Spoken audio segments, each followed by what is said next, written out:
So, tethering agents for the greater good, a practical cookbook. So, hey, I'm Laurent Couvidou. Yeah, I've been making games for 17 years professionally.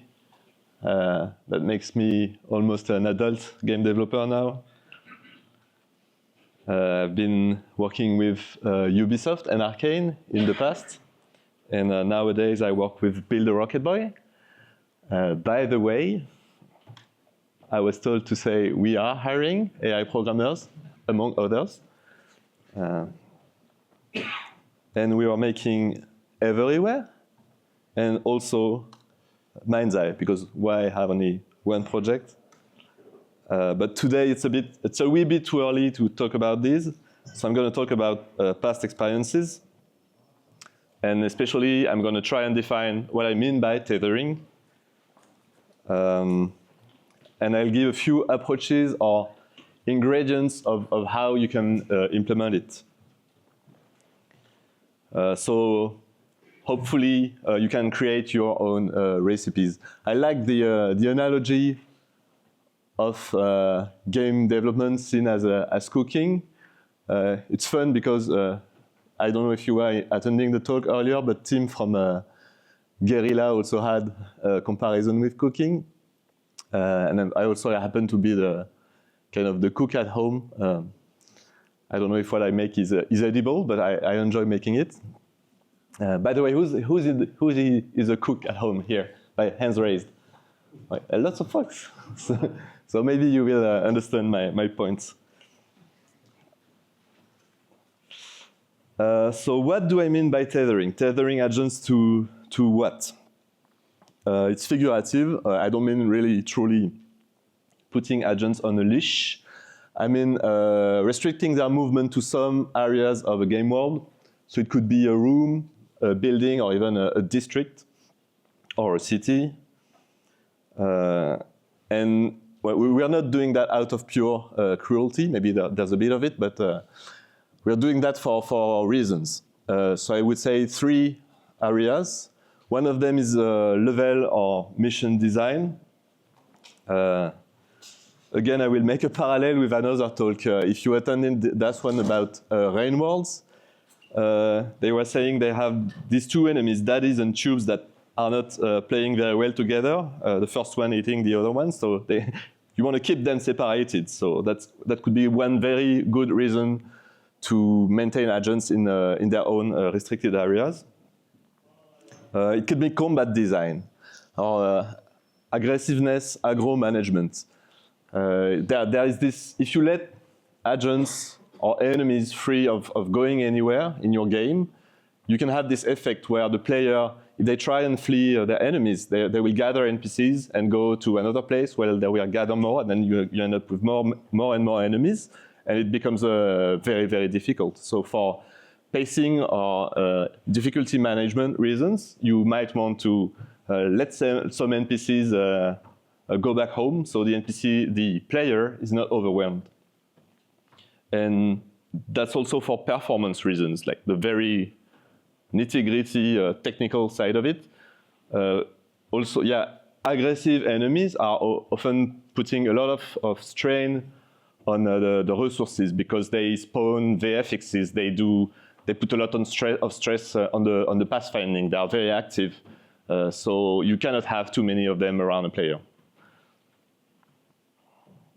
So yeah, all in all, it's for the greater good. A point about data structures. We will assume a 3D game with a classic navigation mesh and A-star pathfinding, because that's what I've been working with. But hopefully, what I'm going to talk about can transfer well to other paradigms. And so, yeah, definitions. How do you define pathfinding? You have to define areas and to assign agents to them. So here, I'm going to try and use the laser pointer. Does this work? Yay! We have area A with agent A assigned to it, and we have area B with agent B assigned to it. So tethering agents mean we are going to contain them in one of these areas, or maybe several areas. And yeah, it could also be the opposite. You might want to forbid them from stepping into an area. So you have to work with level design when you're building the system. So building the system is one thing, but using it is also very important. So these volumes, the tethering areas, should they be their own volume, or should they be attached to something else?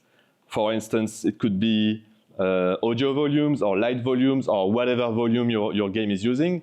You might want to attach the tethering information to it, so it's less work in terms of authoring.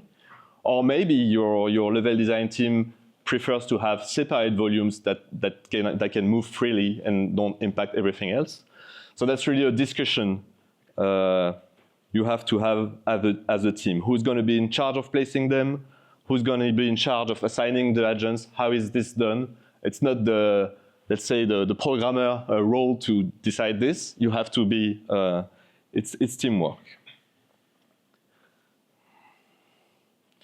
So my personal first contact with tethering was during my time at Arcane when we were making Dishonored 2. Basically, the start of the production was redoing Dishonored 1 on a different engine for tech reasons. And I was tasked with redoing tethering in that context. So I went to the design folks in Austin, who did it for the first game, asking, well, hey, how did you do that? What was your idea? And they had a very nice trick that I'm gonna disclose. That's gonna be our first approach or ingredient. So I call it behavior filtering because it's very tied to behavior. Here we have a scene with a few enemies. They are at home in their bounded tethering areas. And they spot a player on the right, here, and want to attack it because that's what enemies do. So what they do, they reach the player, they try to get in contact, to attack. And by default, we let them free of moving everywhere. They are not tethered by default. It's only when they turn aggressive, then we start tracking which ones are currently wandering outside their allowed area. As I've said in introduction, these are most of the time the most important performance-intensive agents. Like when they are patrolling or idling, they don't cost that much, but when they are in a fight, they cost a lot. So this is the ones you want to keep under control, also for combat design reasons. So we define a threshold of agents that are allowed to be in this situation, outside their tethering area, we can, let's say in this case, we have a threshold of 2 agents, right? And determining are they inside or outside their tethering area, it can be simple geometric checks, it can be sphere checks, box checks, you can use VSPs, whatever your engine is using. Doesn't matter much at this stage.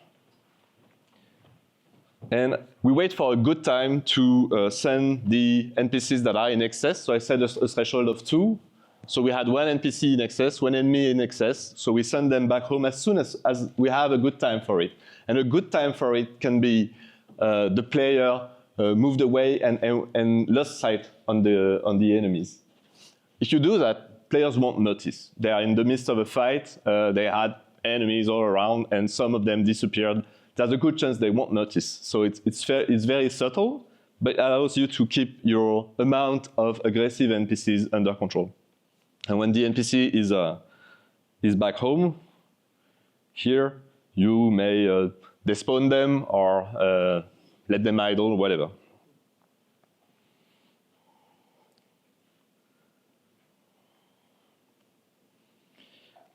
Now I go on the very other, One problem with that is that your enemies are not super constrained. They can wander outside their tethering area, and it can be a problem for level design. Maybe it's not enough constraints. So yeah, something else you can do on the opposite end of the spectrum is navigation islands. So you can create, basically, you can generate the nav mesh only within the tethering areas and effectively create islands. And you don't have nav mesh anywhere else. Provided the NPCs are unable to teleport, there's no connection between the islands, for instance, navigation links between the areas. Well, the pathfinding is unable to cross the gap, and so you end up with effectively tethering. I suspect some games, like probably the From Software games, are doing something like that. Probably a lot of games are tethering agents this way. So that's something you can very easily do in Unreal. So here's a demo of it.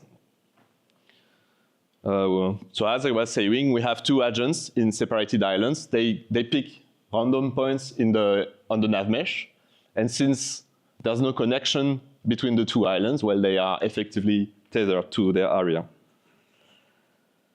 So this has a very positive side. It's super cost-effective in terms of performance, because basically you do everything offline, and at runtime nothing happens. Maybe it's even a negative because you have less nav mesh, less space for the A-star to explore, so it's gonna end faster. So yeah, and it's super easy to implement. So it's kind of to go back to the culinary analogy.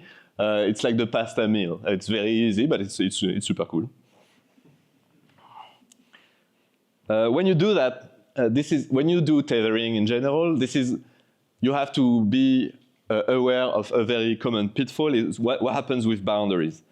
Like here we have this enemy that wants to fight that player, and yeah, they're pretty happy. The player is right next to them in their area, so no problem, we can fight. But then what happens when the player steps out? You will have this problem that the NPC might try and might try and join the player, and they won't be able to because they are not allowed to. There might be some solutions to that. You can do partial pathing, so path to the nearest tethering area boundary. That might work up to a point. You can really end up stuck in a, like that's a very simple scenario, but in a complex level topology, it can put you in a local optimum pretty easily. And when this happens, you also have to feed back the behavior to let the NPC kind of acknowledge and tell the player that they are in such a situation that the player is unreachable. So some games will have NPCs throw rocks at the player, for instance, or taunt to tell, hey, you're out of my reach, but I'm telling it, I'm telegraphing it. So this leads me to another approach that I will call destination filtering. That's something we developed for Deathloop. As I was saying, the first approach, the very first one, behavior filtering, is not super constraining, and it was a concern for the level design teams at Arcane. They wanted something that really allowed them to have NPCs stick to an area. So that's something we wanted to solve. And we couldn't use the navigation islands because we needed to keep a continuous navigation mesh for reasons. We had a player power which is called Carnesis, where you can literally grab an NPC, show them anywhere, and so they can land outside their tethering area, and you want them to be able to path back to it. So if you have navigation islands, you have a stuck NPC. That doesn't work. Also, another reason is that we had an ally NPC that could basically wander anywhere. So we couldn't do navigation islands. So what we did is that we printed or we baked the tethering areas directly at generation stage on the nav mesh. So that's typically something you will do At the polygon level, on your navigation mesh, you have user data or materials that allow you to store virtually anything. And that's something you can do in Unreal using the recast navigation areas. So here's another example in Unreal. We have the tethering area in a pink. We have the pink NPC that is tethered to it, so constrained to staying inside. And we have the blue NPC that is allowed to move everywhere.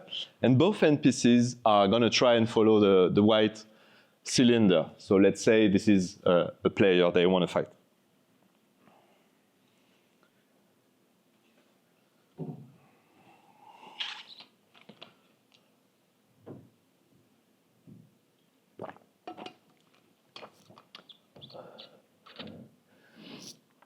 So yeah, that works. We found out that that is enough to create tethering. Let me dig a little bit more into the details. What we did is we worked at the environment query level. So lots of games, I believe, have a variant of this. That enemy wants to reach the player or attack them. And we are going to generate a set of points around the player, around any target, or maybe use an existing grid, and we are going to score these points with various criteria. For instance, do we have line of sight? Does it have cover? Does it have the right distance to allies? So you have usually kind of a mix of criteria, and you're going to try and pick the best one. So one way to have tethering is to filter out any points that is outside your allowed tethering area. So here only the green points are allowed. The NPC is going to score, try and pick the best one, and go there. How do you know if a point is within your tethering area? You could do pathfinding to it. Good luck with that. If you're pathfinding to a lot of points like that for a lot of NPCs all the time, you're going to hammer your CPU. Don't do that. If you have, like we had for Deathloop, if you have the tethering information baked into the nav mesh, you can just, hey, what's the polygon under this point? What is the tethering area for it? And does it match with the NPC assignation? And that's way faster. So yeah, I'm going to show the internals. It's the same test case than before. I only kept the pink NPC, and I'm displaying the points. So we only pick points that are within the tethering area, but we have nav mesh everywhere. So it's only this agent that is constrained to it. We could have another area with another agent. We could have agents tethered to a set of areas. That's very flexible.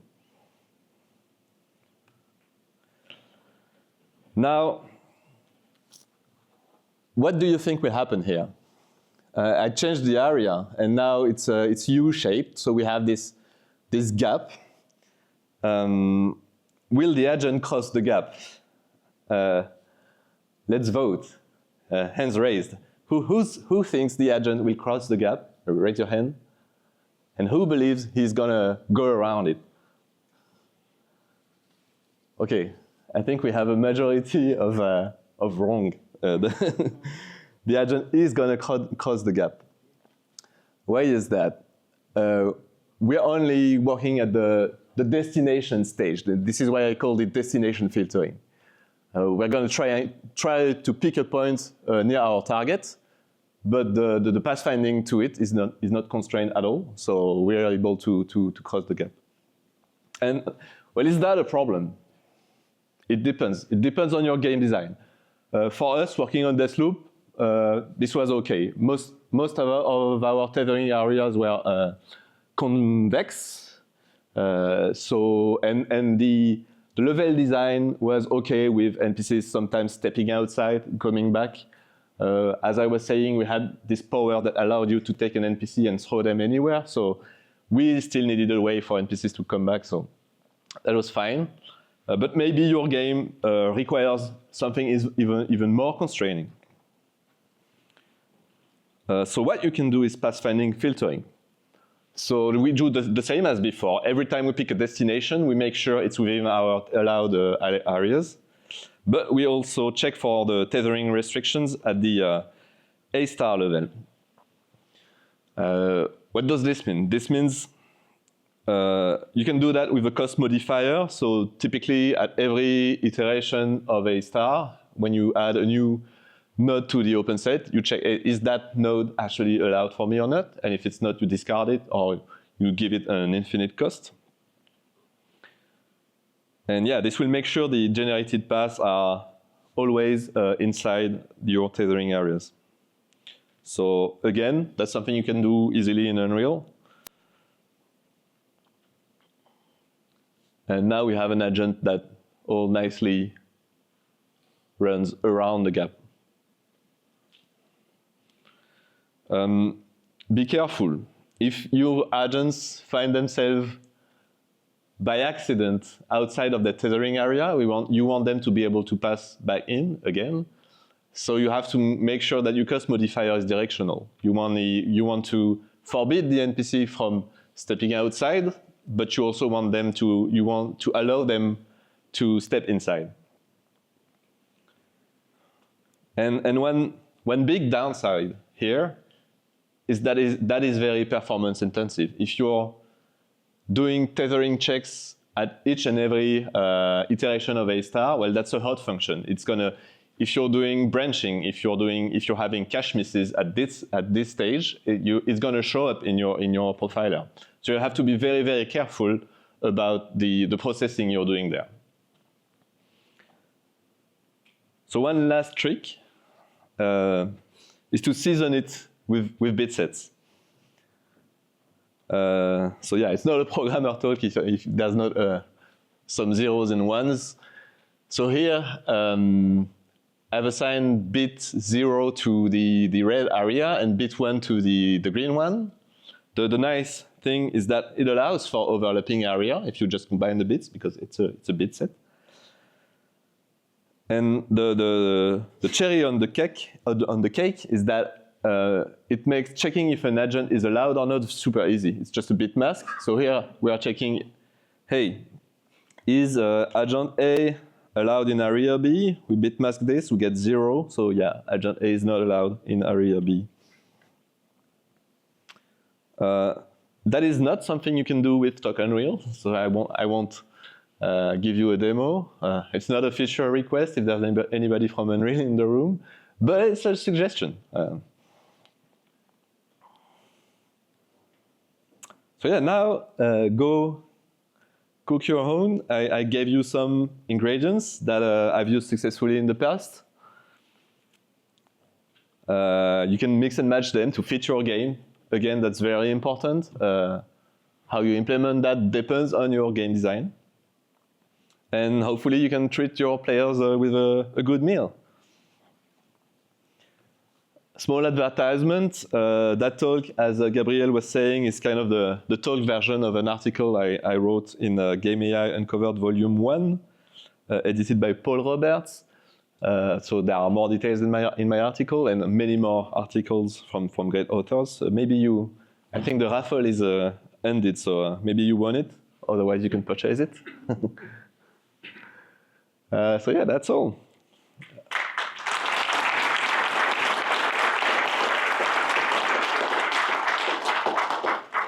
The Unreal project files I try and put on my website. You can follow me on a social network that is not owned by a mad US billionaire. And many thanks to my brother-in-law, Mook, who did the illustrations. He told my stick figures were ugly. You can follow him on Instagram. Yeah. Yeah. Hi. Yeah.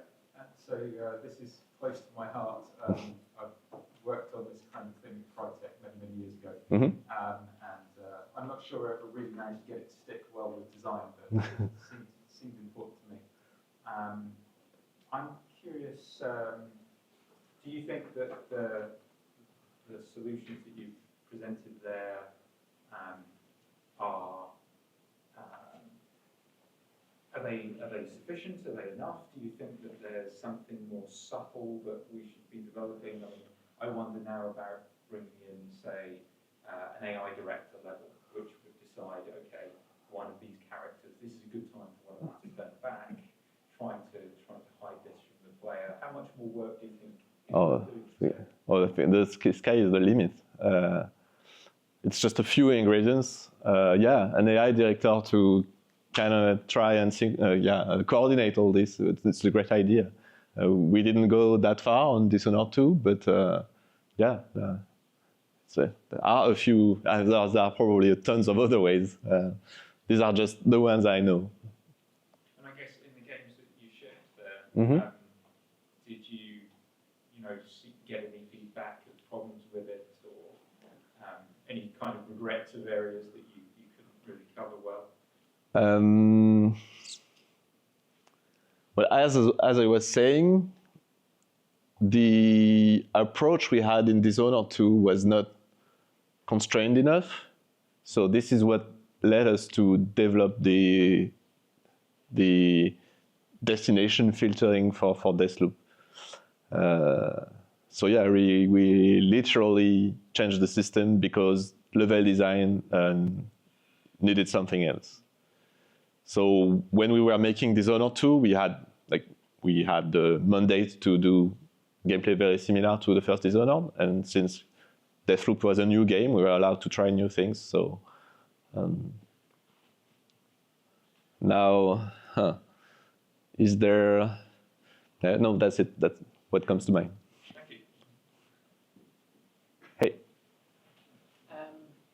In those games, did you find issues where players would bait the character over to the side, over to the edge of their area, and then get them to just stand out in the open? Is there any sort of solution that you felt would be generic for NPCs to deal with the impact out in the open? I guess this could be a problem in very open games, open areas. The games Arcane are making are very tailored, very vertical, lots of buildings, and I think level design really tailored the tethering areas, so this is not something that easily happens. NPCs, their limits will always be something that seems logical, a door or whatever. Now I can see I've played quite a bit of Bloodborne, and this is something that happens. And I think it's kind of integrated into the game design. Like it's kind of players can learn this and leverage it to counter the difficulty. And I think it's pretty smart. The game kind of encourages you to do it. You have some boss fights that you can, I think, not beat easily unless you get that. So yeah. Again, depends on the game. Question in the back. Did you have other systems that were writing to navmesh polys or other systems adding cost modifiers to your pattern? Did you have to combine them? And did you run into any problems there? Okay, now I have to check my memory. Yes, we did. What exactly? I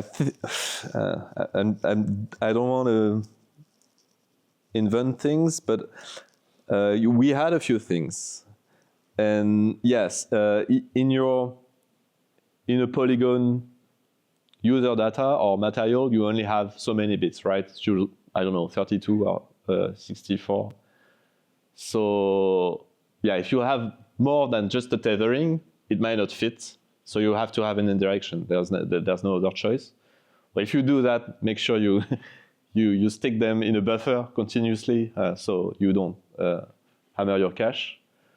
I think we managed to fit everything in the user data, but I'm not sure. Yes? Were there any problems or special opportunities with multi-agents with the tethering, or did you have to pretty much just rely on other things that were already? What do you mean by multi-agent? So, for example, if you have the destination filtering, the same point is always going to be the closest one to the player outside of the zone to make sure that they don't just funnel up in the bad there.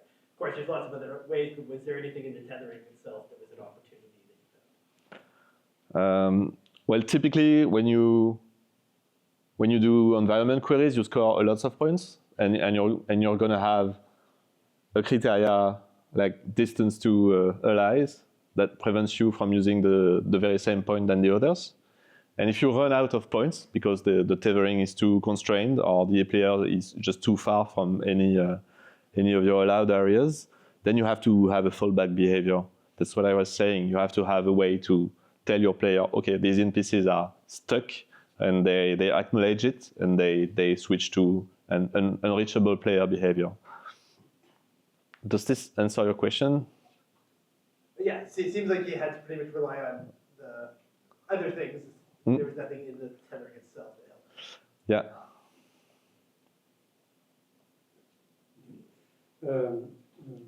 When you talked about like destination filtering, it seemed the techniques you showed, like based on the environment queries, use the data stored within the polygons of the mesh, of the navigation mesh, I guess. Yes. You're probably using your own custom engine, and you can implement that easily within your custom engines. Do you know if it's possible within like Unreal Engine or Unity? I don't know about. Add some more data to the polygons. I don't know about Unity. Yeah. I know about Unreal. So Unreal is using Recast, and Recast has these two concepts. It has the navigation area and probably user data, and Unreal is using the navigation area, and it has this its caveats. That's what I was trying to show here. A navigation polygon, it can have only one navigation area. But if you used if Unreal was using the user data, we could do that. But it's not the case. Then back at Arcane, we were using Havoc AI, and yeah, we did it this way because we had a bit more control on the engine.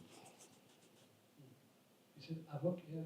Yep. Okay. Havoc Navigation, I think, is the brand. Thank you.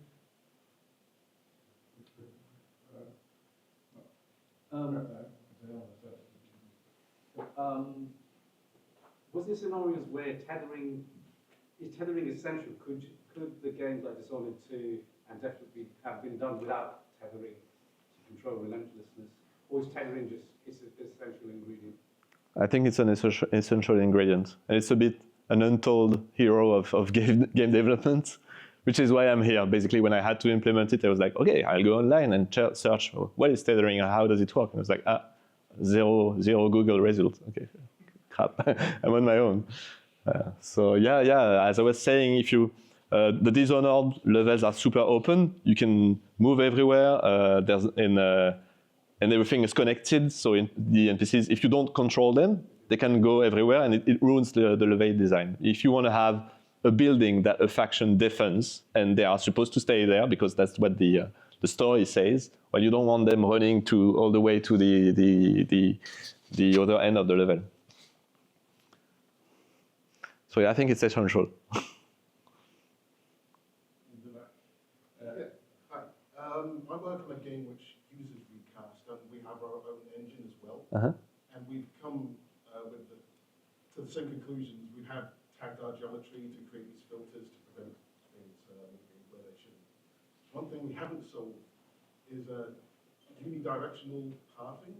So let's say you have an escalator and you don't want people running up it. Is that something you think would be solved better on the Recast side or on the engine? Well, good question.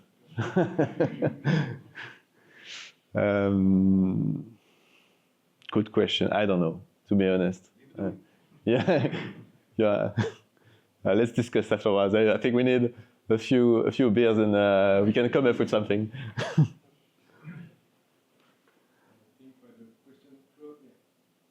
Hi. Yeah, thanks for the talk.